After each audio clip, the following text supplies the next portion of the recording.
Hi guys welcome to my YouTube channel. So நம்ம இன்னைக்கு பார்க்க போகிற மூவி என்னன்னு பார்த்தீங்கன்னா மீ பிஃபோர் யூ. இது ரொம்பவே ஒரு ஹார்ட் வார்மிங்கான லவ் ஸ்டோரி தான். உங்களுக்கு இதே மாதிரி மூவிஸ்லாம் பிடிக்கும் அப்படின்னா கண்டிப்பாக நான் வந்து ரெக்கமெண்ட் பண்ணுவேன். கண்டிப்பாக போய் பாருங்கள். அண்ட் இது அமேசான் ப்ரைமில் வந்து அவைலபிளாக இருக்குது. ஸோ இதில் நம்ம ஹீரோ யாருன்னு பார்த்தீங்கன்னா வில் ட்ரைனர். ஸோ இவர் வந்து ரொம்பவே ஒரு ஸ்போர்ட்ஸ் பர்சன் அண்ட் ரொம்ப சக்ஸஸ்ஃபுல் பேங்கர். ரொம்பவே ஒரு பணக்கார வீட்டு பையன்.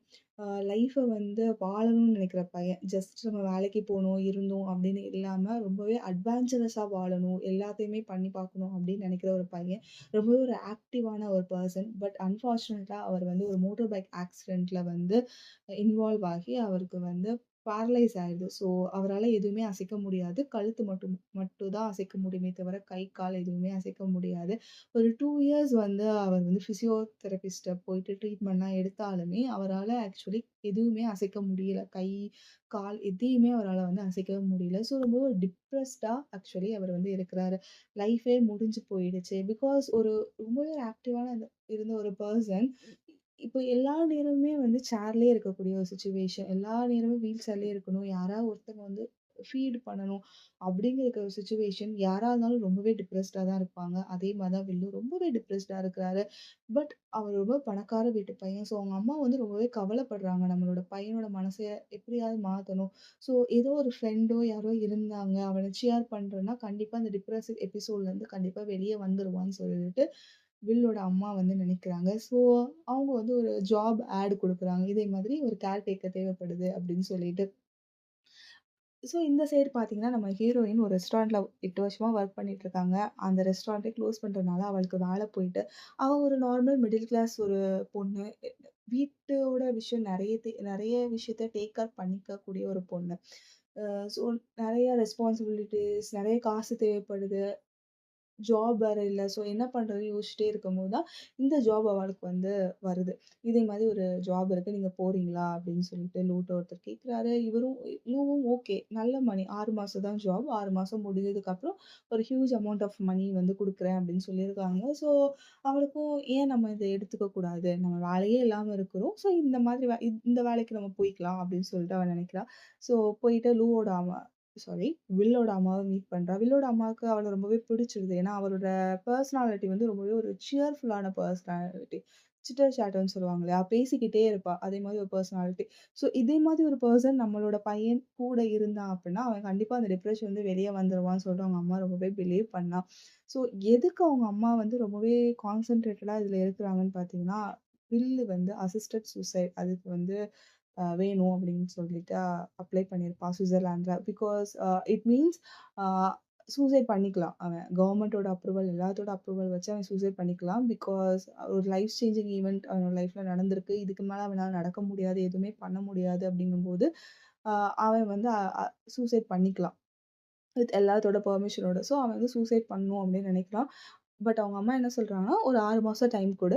இந்த 6 மாசத்துல உன்னோட டிப்ரஷன் எதுவும் சேஞ்ச் ஆகல, உன்னோட மைண்ட் சேஞ்ச் ஆகலன்னா, நீ அதுக்கப்புறம் நீ சொல்றதுக்கு நாங்க ஒத்துக்குறோம்." அப்படிங்கிற மாதிரி சொல்றாங்க. அந்த டைம்ல தான் லூவ வந்து டேக் கேர் பண்றதுக்கு விடுறாங்க. ஸோ லூவும் வந்து டெய்லியும் வந்து ட்ரை பண்றா. ஹாய் சொல்றதுக்கு, பேசுறதுக்கு எல்லாத்துக்குமே ட்ரை பண்றா. பட் லூவால அவன் கூட வந்து பேசவோ, பழகவோ முடியவே இல்ல. பிகாஸ் வில் வந்து ரொம்பவே டிப்ரெஸ்டா இருக்கும். ஸோ அவனுக்கு யார்கிட்டயுமே பேசவோ, பழகவோ எதுக்குமே பிடிக்கல. பட் ஸ்டில் லூ வந்து ட்ரை பண்ணிக்கிட்டே இருக்கா. புஷ் பண்ணிக்கிட்டே இருக்கா. அவன எப்படியாவது பேச வைக்கணும், சியர்ஃபுல்லா இருக்க வைக்கணும். பட் இந்த லூக்கு வந்து இந்த சூசைட் பத்தின விஷயம் எதுவுமே தெரியாது அதுவரைக்கும். ஸோ இப்படியே போயிட்டுருக்கு. ஒரு கட்டத்தில அவங்க 2 பேரும் பேச ஆரம்பிக்கிறாங்க. ஃப்ரெண்ட்ஸா ஆக ஆரம்பிக்கிறாங்க. அதுக்கப்புறம் தான் லூக்கு வந்து தெரியுது. இதே மாரி 6 மாசத்துல அவன் சூசைட் பண்ணிக்க போறான். இதனால தான் நம்மள வந்து ஜாபே வந்து குடுத்துருக்காங்க. அவன் மனச மாத்தணும்னு தான். பட் நம்ம மனச மாத்துற மாதிரி என்ன பண்ணிட்டுருக்கோம்? எதுவுமே பண்ணல அப்படின்னு சொல்லிட்டு லூவுக்கு தோணுது. ஸோ லூ வந்து நெறைய லிஸ்ட் போடுறா. எந்தெந்த விஷயம்லாம் வந்து வில்லால பண்ண முடியும்? ஈவன் தோ அவன் வந்து பேரலைஸ்டா இருந்தாலுமே, அதையும் தாண்டி நெறைய லைஃப் இருக்குன்னு அவன்ட்ட காமிச்சோம் அப்படின்னா, கண்டிப்பா லூக் வந்து அந்த அந்த மனசு மாறும்னு நெனச்சு நெறையா ரிசர்ச் பண்றா, நெறையா படிக்கிறா, நெறைய விஷயத்த எடுக்குறா, நெறைய பிளேஸஸ்க்கு வெளில கூட்டிட்டு போறா. பட் வில் வந்து எல்லாத்தையும் என்ஜாய் பண்ற மாரி தான் நடந்துக்கிறான். பட் இந்த ஒரு சினாரியோல, இந்த ஒரு சிச்சுவேஷன் வந்து வில்லும் ப்ளூவும் வந்து லவ் பண்ண ஆரம்பிக்கிறாங்க. 2 பேத்துக்குமே ஒருத்தர் ஒருத்தர் ரொம்பவே புடிச்சிருக்கு.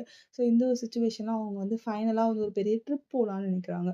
ஒரு ஒரு பெரிய லக்ஸூரியஸான ட்ரிப் போலான்னு சொல்லிட்டு ப்ளூ வந்து பிளான் பண்றா. வில்லும் வந்து ஓகே சொல்றான். ஸோ இவங்க 2 பேரும் ஒரு ட்ரிப் போறாங்க. அங்க நெறைய என்ஜாய் பண்றாங்க. அ லூவும் வந்து ஒரு கட்டத்தில ஓகே இவன் வந்து மனசு மாறிருவான். பிகாஸ் ரொம்பவே என்ஜாய் பண்றான் எல்லா விஷயத்தையும் அப்படின்னு நெனைச்சிட்டு இருக்காங்க. ஸோ ட்ரிப்பு முடியறதுக்கு 1 நாளுக்கு முன்னாடி வந்து வில் வந்து லூட்ட பேசுறான். இதே மாரி "நீ எதுக்காக இதெல்லாம் பண்றன்னு எனக்கு தெரியுது. நான் வந்து மனசு மாறணும் அப்படிங்கிறதுக்காக தான் நீ இது எல்லாமே பண்ணிக்கிட்டு இருக்க. அது எனக்கு நல்லாவே புரியுது. பட் இருந்தாலும் என்னால இந்த ஹால்ஃப் லைஃப் வந்து வாழவே முடியாது. ஆக்சுவலி நீ வந்து என்ன ஃபர்ஸ்ட் பார்க்கல. அதாவது இதுக்கு ஆக்சிடென்ட்க்கு முன்னாடி இந்த வில்ல வந்து நீ பார்க்கவே இல்ல. அது நானே அது ரொம்பவே வேற மாதிரி நான் வந்து இருந்தேன். இது வந்து நானே கிடையாது. டெய்லி இந்த சேர்லயே உட்காந்து உட்காந்து யாராவது சாப்பாடு கூட யாராவது ஊட்டி விடணும் அப்படிங்கிற நிலைமையில தான் நான் இருக்கிறேன். ஆனா இதே மாரி என்னோட லைஃப்ல நீயும் வந்து சேர்ந்து உன்னோட லைஃப்பும் வந்து வாழ முடியாம போயிரும். எனக்கு வந்து நீ வந்து என் கூட வந்துட்டு ஒரு ஹால்ஃப் லைஃப் நீ வந்து வாழக்கூடாது. நீ வந்து உன்னோட லைஃப்ப உனக்காக ஃபுல்லா நீ வாழணும். அப்படிங்கிற மாரி வெளிய சொல்றான். ஸோ, அதனால நான் அந்த சூசைட் பண்ற விஷயத்துலருந்து நான் மனசு மாறவே மாட்டேன். இதுவரைக்கும் எனக்கு இப்போ வரைக்கும் நான் வந்து அந்த விஷயத்துல ரொம்ப ஸ்ட்ராங்கா தான் இருக்கிறேன். நான் கண்டிப்பா சூசைட் பண்ணிக்கணும். என்னால இந்த லைஃப்ப வாழவே முடியாது. டெய்லி எனக்கு வந்து எந்திரிக்கும் போதெல்லாம் ஏன் இதுதான் லாஸ்ட் டேவா இருக்கணும்? இதுதான் லாஸ்ட் டேவா இருக்கணும்னு தான் எனக்கு தோணிக்கிட்டே இருக்கே தவிர, எனக்கு வாழணும்னு தோணவே இல்ல. ஸோ, என்ன புரிஞ்சுக்கோன்னு சொல்லிட்டு லூ கிட்ட வில் வந்து ரொம்ப எமோஷனலா பேசுறான். பட் லூக்கு வந்து ரொம்பவே கோவம் வந்துருது. நம்ம இவ்ளோ பண்றோம், எல்லாம் பண்றோம். பட் இவன் ஒரு ஒரு விஷயம் கூட மனசு மாற மாட்டேங்கிறானேன்னு சொல்லிட்டு ரொம்பவே கோவப்பட்டு 2 அவன நான் பார்க்கவே மாட்டேன். எனக்கு இந்த கான்ட்ராக்ட்டே எனக்கு வேணாம்னு சொல்லிட்டு எல்லாத்தையும் ஆ வில்ட்டருந்து அப்படியே பிரிஞ்சு போயிடுறா. ஸோ வில்லோட ஸோ லூ வந்து அவங்க அப்பா கிட்ட எல்லாத்தையும் சொல்றா. இதே மாதிரி நடந்துச்சு. அவன் இது மாரி மனசு மாற மாட்டேங்கிறான் அப்படி இப்படின்னு சொன்னோனே, லூவோட அப்பா நெறைய அட்வைஸ் குடுக்குறாரு. ஸோ ஒவ்வொருத்தவங்களோட கஷ்டம் அவங்களுக்கு தான் ஆக்சுவலி புரியும். ஸோ அவங்க என்ன டிசைட் பண்றாங்களோ, அத நம்ம ரெஸ்பெக்ட் பண்ணணும். அவங்க கூடயே நம்ம இருக்கணும். அந்த அந்த டிசிஷன்ல நம்ம அவங்க கூடயே ட்ராவல் பண்ணணும் அப்படின்னு சொல்லிட்டு லூவோட அப்பா சொல்றாங்க. அ அப்போ லூக்கு வந்து புரிஞ்சுது. ஓகே நம்ம தப்பு பண்ணிட்டோம். நம்ம வந்து அவன் லாஸ்ட்டா சூசைட் பண்ண இறந்து போற சிச்சுவேஷன் கூட நம்ம அவன் கூட தான் இருக்கணும்னு சொல்லிட்டு லூ டிசைட் பண்றா. டிசைட் பண்ணிட்டு போய் பார்க்குறா அவங்க வீட்ல எல்லாரும் வந்து சுவிட்சர்லாந்து கிளம்பி போயிட்டாங்க. ஸோ இவளும் கிளம்பி போறா. போயிட்டு லூ கூட வில் கூட தான் ஆக்சுவலி அந்த டேவே ஸ்பெண்ட் பண்றா. ஸோ வில் வந்து செத்து போயிடுறான் ஃபைனலா. ஸோ இதுதான் வந்து டோட்டல் ஸ்டோரி. ஸோ இதுல வந்து ஃபைனலா வந்து லூக்கு வந்து வில் வந்து கொஞ்சம் அமௌண்ட் ஆஃப் மணி வந்து பேங்க்ல டெபாசிட் பண்ணியிருப்பான். பிகாஸ் லூ வந்து எப்போதுமே ஃபேமிலின்னு ஒண்ணு அவளுக்குன்னு சொல்லி சில பேஷன்ஸ்லாம் இருந்துச்சு. அதெல்லாம் பண்ண முடியாம இருந்ததுனால, லூ வந்து இந்த மணி போட்டுட்டு, இதே மாரி இந்த மணிய வச்சு நீ வந்து உன்னோட லைஃப்ப ரொம்பவே ஃபுல்ஃபில்டா வாழு அப்படின்னு சொல்லிட்டு ஒரு லெட்டரும் எழுதி குடுக்குறான். குடுத்துட்டு வில் வந்து நோ மோர். ஸோ கிளார்க்கும் வந்து அவளோட லைஃப்ப ரொம்பவே நார்மலா லீட் பண்ண ட்ரை பண்றா. பிகாஸ் அதுதான் வந்து வில்லோட ஆசையும் கூட. கிளார்க் வந்து அவளோட லைஃப்ப ரொம்பவே நல்லா வாழணும் அப்படிங்கிறது தான் வில்லோட ஆசை. ஸோ அதே ஆசைய வந்து அ லூ வந்து அ நிறைவேத்த ரொம்பவே ட்ரை பண்றா.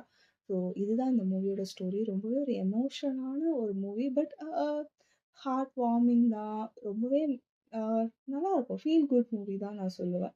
ஸோ இது வந்து பேட் எண்டிங்கா, குட் எண்டிங்கா, சேட் எண்டிங்கா அப்படி எல்லாமே டிசைட் பண்றது நம்ம தான். ஸோ மேபி இது ஒருத்தங்களுக்கு பேட் எண்டிங்கா இருக்கலாம். ஒருத்தங்களுக்கு இதுவே ரொம்ப குட் எண்டிங்கா இருக்கலாம். பிகாஸ் டெய்லி நம்ம கஷ்டப்பட்டு இருக்கிறதுக்கு நம்ம செத்து போறதே எவ்வளோ மேல்ன்னு சொல்லிட்டு சிலவங்க நினைப்பாங்க. ஸோ, அவங்களுக்கு அது ரொம்பவே குட் எண்டிங்கா இருக்கலாம். ஹாப்பி எண்டிங்கா கூட இருக்கலாம். பட் சிலவங்களுக்கு இல்ல என்னதான் இருந்தாலும் நம்ம லைஃப்ப நம்ம வாழ்ந்து தான் ஆகணும்.